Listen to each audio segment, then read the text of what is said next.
So, ganito guys yung gagawin natin. Ayan, nilagay natin dyan. And look at my, ang daming bunga ang ng aking figs guys. Ayan. Ang dami nilang bunga, diba? Ayan. Tcharan! How's my figs? Malapit na silang mahinog guys. May hinog ang mga to. Masarap siya. Masarap ang aking figs. Ayan. Ang daming bunga. So, ito yung ginawa natin kanina na pangdilig. Kasi pag ganyan kasi na igaganon lang natin. Ay naku, kasi mamamatay yung So, ayan.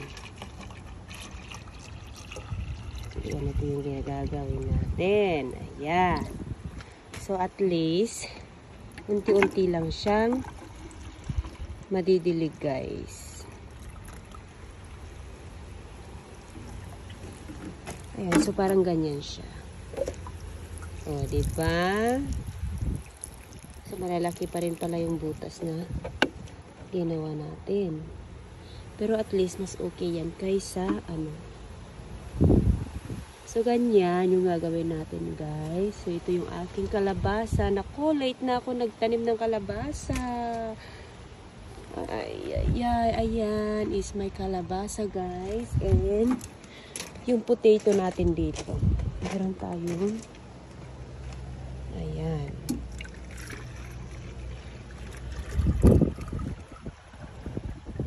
Ayan, guys. Pero, ay, hindi ko pala nalagyan ng bottle yun. So, example lang yan, guys. Tapos, ito, ganyan din. Ay, nako naman. Ganyan.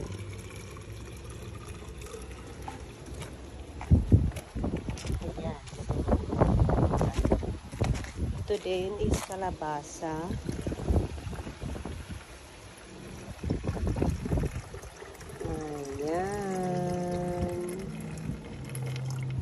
So, diba, ganyan yung ganyan. Yung watering niya. So, kailangan natin itali kasi pag humangin dito, guys.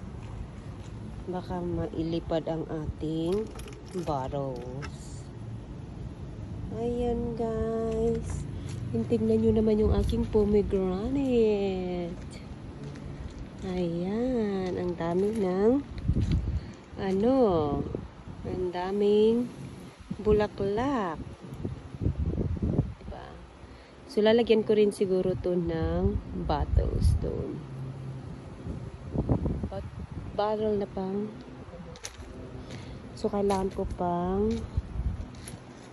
ng mga bottle, guys. Kasi kailangan doon ilagay. Okay.